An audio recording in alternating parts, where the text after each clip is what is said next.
രണ്ടുപേരോട് 1000 വട്ടം ഞാൻ പറഞ്ഞതല്ലേ, കല്യാണ പ്രായ പെണ്ണ. ഇനി ആരിവളെ എല്ലാം തൊലച്ചില്ലേ? അതിനിപ്പോ ഒന്നും സംഭവിച്ചില്ലല്ലോ. ആര് വിശ്വസിക്കും?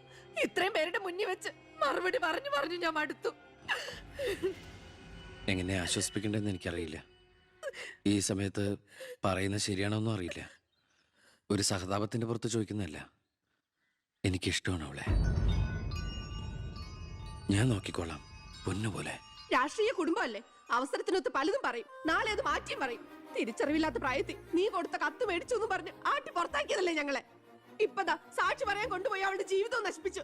ഇനി എന്ത് വിശ്വസിച്ച അവളെ നിന്റെ കൂടെ അയക്കേണ്ടത്? കൊല്ലൂല്ലെന്ന് എന്താ ഉറപ്പ്? മന്ത്രിയുടെ മോൻ എന്ന പദവിയല്ലാതെ ഇവളെ കൊണ്ടുപോയി പോറ്റാൻ നിനക്ക് വല്ല ജോലി ഉണ്ടോടാ?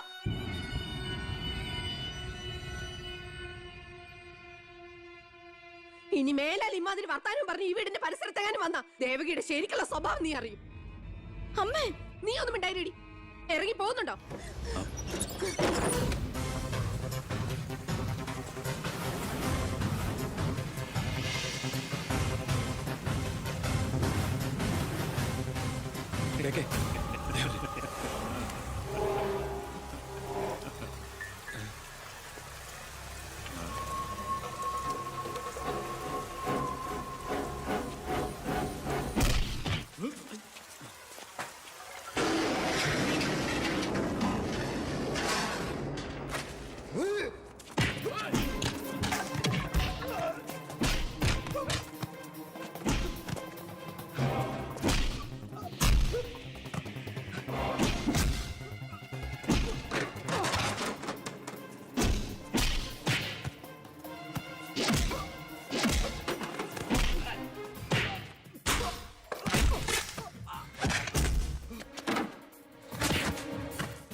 നിന്നെ ഒഴിവാക്കി നിന്റെ പെങ്ങളെ എങ്ങനെ കെട്ടിക്കാൻ പറ്റുമെന്ന് ആലോചിച്ച് നിന്റെ അച്ഛനും അളിയന്മാരും കൂടി തലമുണ്ടാക്കുമ്പോഴാ ദൈവം ഇങ്ങനൊരു അവസരം എന്നെ മുന്നിൽ എത്തിച്ചെന്നത്.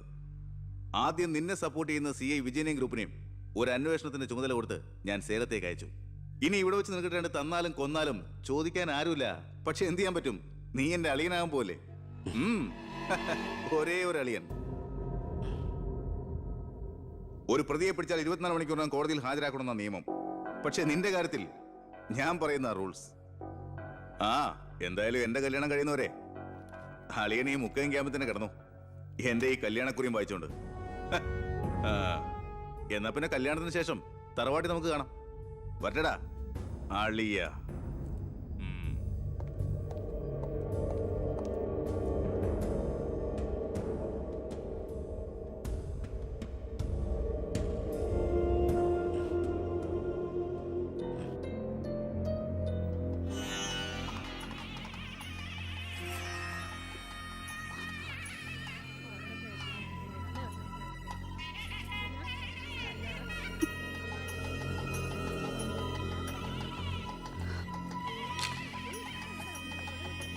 ഇതുവരെ റെഡി ആയില്ലേ?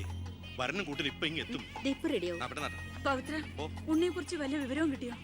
ഫോണിൽ കിട്ടിയപ്പോ ഞാൻ വിവരം പറഞ്ഞതാ. അവനെന്തോ തിരക്കിലാണ്, വരാൻ പറ്റില്ല എന്ന് പറഞ്ഞു. അത് ശരി. സ്വന്തം പെങ്ങളുടെ കല്യാണത്തിനെന്ന് അവന്റെ ഒരു തിരക്ക്. അവനിങ്ങ് വരട്ടെ. പിന്നെ പബ്ലിക് വല്ല അടിച്ചു കയറുന്നുണ്ട്, ഓഡിറ്റോറിയം ഇപ്പൊ തന്നെ ഫുള്ളാ. അതൊക്കെ ഞാൻ നോക്കിക്കോളാം, വേറെ കുഴപ്പമൊന്നുമില്ലല്ലോ. മകളെ എല്ലാം റെഡിയാ, കുഴപ്പമൊന്നുമില്ല അല്ലേ? അച്ഛൻ ടെൻഷൻ അടിക്കാതെ. 2-3 VIP സീറ്റുകൾ ഒഴിച്ചിടണം. കേന്ദ്രമന്ത്രി വിശാൽ ശർമ്മ എയർപോർട്ടിൽ എത്തിക്കാനായിട്ടു. ഓക്കെ.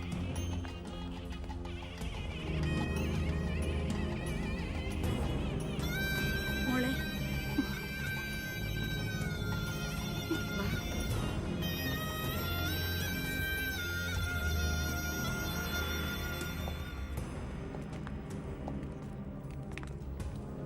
ഏഴ് ദിവസം മുഖ്യം ക്യാമ്പിൽ കടത്തിയിട്ട് ജഡ്ജ്മെന്റ് പറഞ്ഞു കേട്ടില്ലേ, ഇന്നലെ ഉച്ചയ്ക്ക് കസ്റ്റഡിയിലെടുത്താണെന്ന്.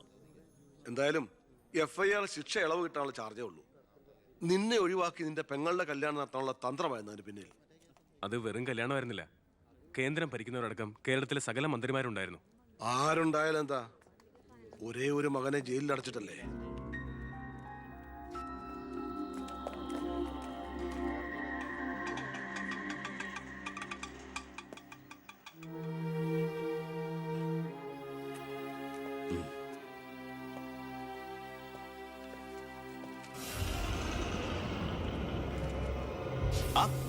ഇതാര്? അളിയോ?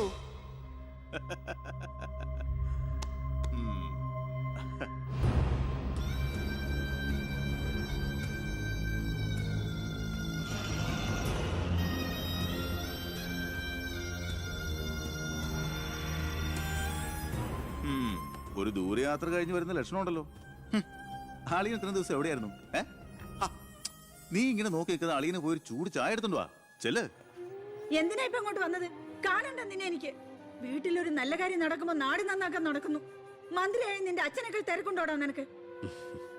ഞാനില്ലായിരുന്നെങ്കിൽ എന്താമേ, ഇവിടുത്തെ കാര്യങ്ങളൊക്കെ ഭംഗിയായിട്ട് നടത്താൻ എല്ലാരും ഉണ്ടല്ലോ.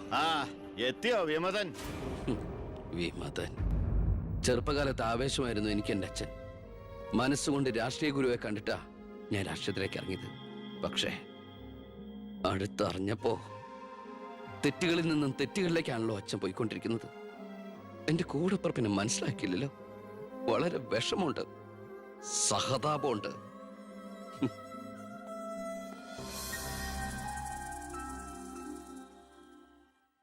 കൂട്ടക്കൊല നടന്നതിന്റെ പിറ്റേന്ന് മൈതാനത്തിലെത്തിയ ഭഗത് സിംഗിന് അവിടുത്തെ കാഴ്ചകൾ കണ്ട് സഹിക്കാൻ പറ്റില്ല.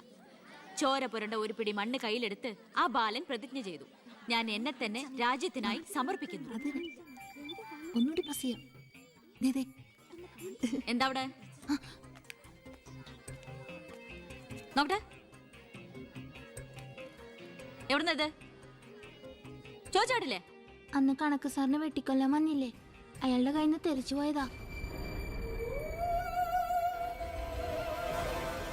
സർ, ഇതാണ് ആ ഫോൺ. പ്രസാദ് കൊല്ലപ്പെട്ട സമയത്ത് പ്രതിയിൽ നിന്ന് നഷ്ടപ്പെട്ടതാണിത്. സർ, പ്രസാദ് കൊല ചെയ്യപ്പെടുന്നതിന് മുമ്പ് ഈ ഫോണിൽ നിന്നുള്ള ലാസ്റ്റ് ഔട്ട് ഗോയിങ് കോള് മന്ത്രി ബാലഗംഗാധരന്റെ ഫോണിലേക്കായിരുന്നു. റിമാൻഡിൽ കഴിയുന്ന പ്രതിയെ വീണ്ടും ചോദ്യം ചെയ്തപ്പോ മന്ത്രിയുടെ പങ്കിനെ കുറിച്ച് വ്യക്തമായ സൂചന ലഭിച്ചിട്ടുണ്ട് സർ.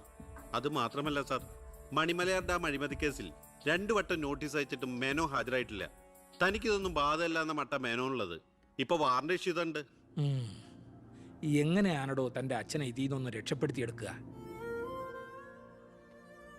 അച്ഛൻ ശിക്ഷിക്കപ്പെടണമെന്ന് ലോകത്ത് ഒരു മകനും ആഗ്രഹിക്കില്ല, ഞാനും. പക്ഷെ ആര് കുറ്റം ചെയ്താലും ശിക്ഷിക്കപ്പെടണം സാർ, പ്രത്യേകിച്ച് ജനങ്ങൾക്ക് മാതൃകയാകേണ്ടവർ.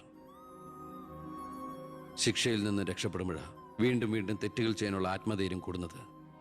ഇത് അച്ഛനെ രക്ഷപ്പെടുത്തലായി നമുക്ക് കണക്കാക്കാം. തെറ്റുകൾ തിരുത്താനും പശ്ചാത്തപിക്കാനുള്ള ഒരു അവസരം. ഒരുപക്ഷെ ഇതിലൂടെ ഒരു മനമാറ്റം അച്ഛനുണ്ടായാൽ. അല്ലേ സാർ? കൂടുതലൊന്നും ഇക്കാര്യത്തിൽ എനിക്ക് പറയാനില്ല.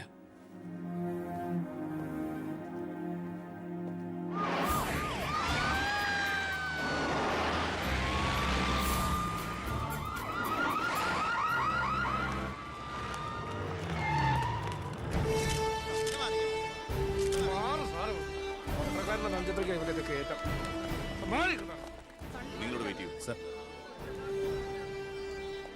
അച്ഛാ, ഹർഷം വരുന്നു. അച്ഛാ, മുഖ്യമന്ത്രിയുടെ ഓർഡർ കൈ കിട്ടി അല്ലേ? അച്ഛനെ അറസ്റ്റ് ചെയ്യാൻ മരുമകന് ഡ്യൂട്ടി.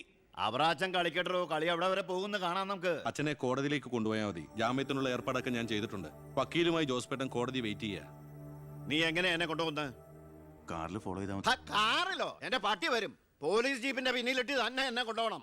അതിനു മുമ്പ് ഈ മുറ്റത്തിട്ട് എന്നെ തല്ലി ചതയ്ക്കണം, മുടുമുണ്ട് വലിച്ചു പറിക്കണം. പിന്നെ പത്രക്കാരോ ചാനലുകാരോ ചോദിച്ചു കഴിഞ്ഞാൽ മുഖ്യന്റെ സ്പെഷ്യൽ ഓർഡർ ആണെന്നൊക്കെ പറഞ്ഞേക്കണം. ഇതൊന്നും നീ ചെയ്യണ്ട, പോലീസുകാരെ കൊണ്ട് ചെയ്യിച്ചാ മതി. അയ്യോ ഓ, ഇത് മുഖ്യമന്ത്രിയെ താഴെ ഇറക്കാനുള്ള കുശാഗ്രമതി ഇല്ലേ? എന്റെ പൊന്നെ, ഞാൻ എന്തുവായി കേൾക്കുന്നത്? ഗുരു എന്നെ ഒന്ന് അനുഗ്രഹിച്ചാട്ടെ. അനുഗ്രഹമൊക്കെ അവനോട് വാങ്ങിച്ചാ മതി. അയ്യോ മേനോൻ സാറിന്റെ ബുദ്ധി. കാര്യങ്ങളൊക്കെ നമ്മുടെ പോലീസുകാരോടൊന്ന് പറഞ്ഞേക്കാം. ജയ്,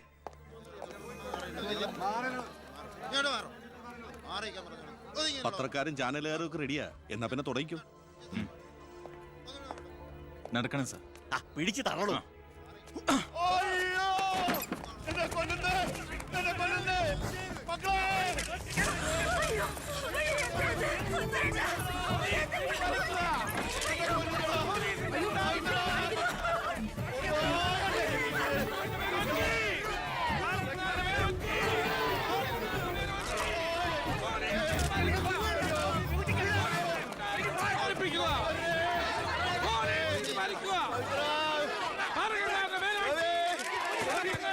എന്ത് പോക്കറ്റമാണോ കാണിക്കുന്നത്? ഒരു മിനിസ്റ്ററല്ലേ അദ്ദേഹം? വീട്ടുകാരെ അനാവശ്യം കാണിക്കാതെ ബഹളം ഉണ്ടാക്കരുത്. ഇത് ചീഫ് മിനിസ്റ്റർ ഓർഡർ.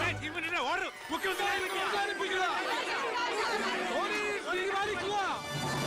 നമസ്കാരം. പ്രധാന വാർത്തകൾ. മന്ത്രി ബാലഗംഗാധര മേനോന്റെ അറസ്റ്റിൽ പ്രതിഷേധിച്ച് കേരളത്തിൽ പലയിടങ്ങളിലും അക്രമങ്ങൾ.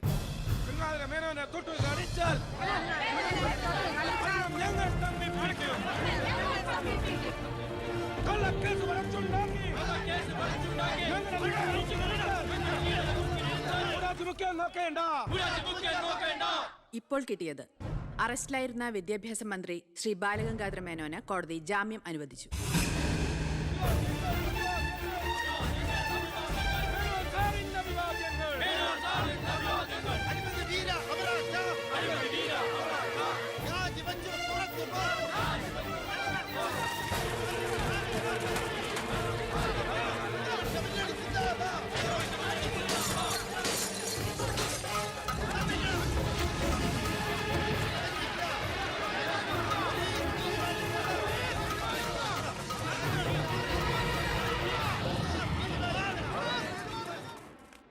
എടോ മേന്നെ, എന്നെ താഴെ ഇറക്കാൻ താൻ കളിച്ച കളി വളരെ ചീപ്പായി പോയി. അവറാച്ചൻ എന്താ ഈ പറയുന്നേ? ഒന്നും പറയണ്ട, സൂത്രധാരൻ താനാണെന്ന് എനിക്കറിയാം. താൻ ഒന്നോർത്തോ, തനിക്കെതിരെയുള്ള വജ്രായുധ എന്റെ കയ്യിലുണ്ട്. ഞാൻ അതെടുത്ത് പ്രയോഗിക്കാൻ പോവുക. പ്രധാന വാർത്തകൾ. കേരള മുഖ്യമന്ത്രി പി.കെ. എബ്രഹാം രാജിവെച്ചു. നിയമസഭ പിരിച്ചുവിടാൻ ഗവർണറുടെ ശുപാർശ. അവറാച്ചൻ രാജിവെച്ചൊഴിഞ്ഞാ പോരെ? മന്ത്രിസഭ പിരിച്ചുവിടേണ്ട വല്ല കാര്യമുണ്ടോ? പോണ പോക്കിലെല്ലാം തൊലയട്ടെ എന്ന് കരുതി കാണും. ഉത്തരത്തിലിരിക്കുന്ന എടുക്കാൻ പോയി. ഇപ്പൊ കക്ഷത്തിരുന്ന പോയില്ലേ? ഞാൻ ഉദ്ദേശിച്ച നാളത്തെ പത്രവാർത്തകളെയാണ്. ഇപ്പോൾ കിട്ടിയ വാർത്ത. കേരള നിയമസഭ പിരിച്ചുവിട്ടു. തെരഞ്ഞെടുപ്പ് ഉടൻ. ഇനിയൊരു തെരഞ്ഞെടുപ്പിനെ നേരിടാനോ മുഖ്യമന്ത്രിയാവാനോ ഞാനില്ല. അതെന്താ? KDF ഭൂരിപക്ഷം കിട്ടില്ല എന്ന് കരുതിയിട്ട്? അല്ല, ഒന്നുകൂടി ആലോചിച്ചിട്ട്. ഇല്ലടോ, എനിക്ക് മടുത്തു. വേണ്ട, ഞാൻ നിർബന്ധിക്കുന്നില്ല. അപ്പൊ പിന്നെ അടുത്ത മുഖ്യമന്ത്രി എന്താ ഇത്ര സംശയം? താൻ തന്നെ. എന്താ? എന്തു പറ്റി? ഒന്നുമില്ല. ഇനി മുഖ്യമന്ത്രി സ്ഥാനത്തേക്ക് പറ്റിയ ഏക നസ്രാണി താൻ മാത്ര. മുഖ്യമന്ത്രി തൊമ്മൻ ചാക്കോ.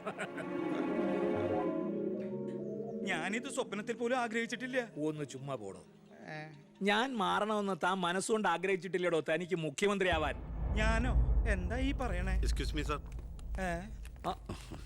വാ വാ വാ. എന്തിനാ സാർ എന്നെ അത്യാവശ്യമായിട്ട് വിളിപ്പിച്ചത്? സന്തോഷമുള്ള ഒരു കാര്യം പറയാനാ വിളിപ്പിച്ചത്. പറയട്ടോടോ. തന്നെ ചിറ്റാരിക്കര മണ്ഡലത്തിലെ സ്ഥാനാർത്ഥിയാക്കണമെന്ന എല്ലാവരുടെയും താല്പര്യം. എന്താ? അപ്പൊ അച്ഛൻ? എടോ, മേനോന്റെ പേരിൽ അഴിമതി ആരോപണവും കേസും ഒക്കെ ഉള്ള നിലയ്ക്ക് 8 നിലയിൽ പൊട്ടുമെന്ന കാര്യത്തിൽ സംശയമില്ല. നമ്മുടെ മുന്നണിക്ക് ഭൂരിപക്ഷം കിട്ടുമെന്ന് ഉറപ്പില്ലാത്ത സാഹചര്യത്തിൽ ഒരു സീറ്റ് കളഞ്ഞു കുളിക്കാൻ പറ്റില്ല. താൻ ഒന്നുകൊണ്ടും പേടിക്കണടോ, താൻ ജയിക്കും. വർക്ക് തുടങ്ങിക്കോ. ഒരു MLA ആകണമെന്ന മോഹമൊന്നും ഇതുവരെ ഉണ്ടായിട്ടില്ല. എങ്കിലും പാർട്ടിയുടെ തീരുമാനം ഞാൻ ആദരവോടെ സ്വീകരിക്കുന്നു. All the best. Thank you sir. ജയിച്ച് MLA ആവുമ്പോ എന്നെ മുഖ്യമന്ത്രിയാക്കാൻ കൂടെ നിൽക്കണേ.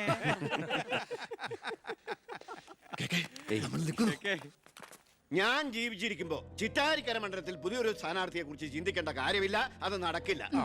കഴിഞ്ഞ 25 കൊല്ലമായിട്ട് ഞാൻ MLA ആയിരുന്നു, മന്ത്രിയായിരുന്നു. പക്ഷേ ജനത്തിന് ഇപ്പൊ തിരിച്ചറിവ് വന്നു തുടങ്ങി. എന്നെ ഓരോ സീറ്റും വിലപ്പെട്ടതാ. വാശിപ്പുറത്ത് അത് വെറുതെ പാഴാക്കി കളയരുത്. താനെ പോടാ അവിടുന്ന്. എനിക്കെതിരെ ഇതിലും വലിയ ആരോപണങ്ങൾ ഉണ്ടായിരുന്ന കാലത്തും കേരളം മുഴുവൻ ജനപക്ഷ തരംഗം ആഞ്ഞടിച്ചിട്ടും വൻ ഭൂരിപക്ഷത്തോടെ വിജയിച്ചവനാ ഈ ബാലഗംഗാധര. ഇന്നിപ്പം പുളിച്ച പൗരധർമ്മം വിളമ്പുന്ന ഈ തൊമ്മിച്ചനടക്കം പലരും അന്ന് തോറ്റു തുന്നം പാടി ചരിത്രം മറക്കണം. ഞാൻ തോറ്റത് നിങ്ങളുടെ ഗ്രൂപ്പ് കാലു വാരിയതുകൊണ്ടാണ്. വേറെ ആരും അല്ലല്ലോ മേന്നെ, തന്റെ മകനല്ലേ സ്ഥാനാർത്ഥി. കൊള്ളാം. അവർ അച്ഛന്റെ 18ാമത്തെ അടവ് കൊള്ളാം. അച്ഛനെതിരായി മകനെ വെച്ച് കളിക്കുക. ഇതേ പിള്ളേര് കളിയല്ല. ജനപക്ഷത്തിന്റെ സ്ഥാനാർത്ഥി നിസാരക്കാരനല്ല. എന്തൊക്കെ പറഞ്ഞാലും യോ മുഖ്യമന്ത്രി രാജിവെക്കുന്ന കാര്യമല്ല. പിന്നെ ചിറ്റാരിക്കര മേനോൻ സാറിന് തന്നെ വേണം. അതൊഴികെ മറ്റെല്ലാ സ്ഥാനാർത്ഥികളെയും നമുക്ക് അംഗീകരിക്കാം. പക്ഷേ മേനോൻ സാറിനെ മാറ്റി നിർത്തിക്കൊണ്ടുള്ള ഒരു ഒത്തുതീർപ്പിനും ഞങ്ങൾ ആരും തയ്യാറില്ല. അതെ, മേനോനെ സ്ഥാനാർത്ഥിയാക്കിക്കൊണ്ടുള്ള ഒരു ഒത്തുതീർപ്പിന് ഞങ്ങൾ നേരല്ല. പാർട്ടി വളർത്തി പോകാൻ നിന്നവരവര് തെരഞ്ഞെടുപ്പ് പെട്ടെന്ന് വന്നപ്പോ ഇവിടെ തന്നെ കൂടി. ഈ മുന്നണി വിട്ട് എന്നാൽ പൂ വിട്ട് സ്വീകരിക്കും ജനപക്ഷ മുന്നണി. എന്റെ ഗ്രൂപ്പിന് KDF-ൽ കിട്ടുന്നതിനേക്കാൾ കൂടുതൽ സീറ്റ് കിട്ടുകയും ചെയ്യും. ദിവാകര, ഇനി ഇവിടെ നിൽക്കണ്ട, വാടോ പോകാം. അയ്യേ, നിങ്ങൾ ഇവിടെ ഇരിക്കി. ആരെങ്കിലും എന്തെങ്കിലും തമാശ പറഞ്ഞു വെച്ചാൽ അത് കാര്യാക്കുക. ചിറ്റാരിക്കരയിൽ മേനോൻ തന്നെ സ്ഥാനാർത്ഥി. അപ്പം നമ്മൾ ഗ്രൂപ്പെല്ലാം മറന്ന് തെരഞ്ഞെടുപ്പിനെ ഒറ്റക്കെട്ടായി നേരിടുന്നു. ഇനി എല്ലാവരും ഒന്ന് കൈയടിച്ച് പാസ്സാക്കി.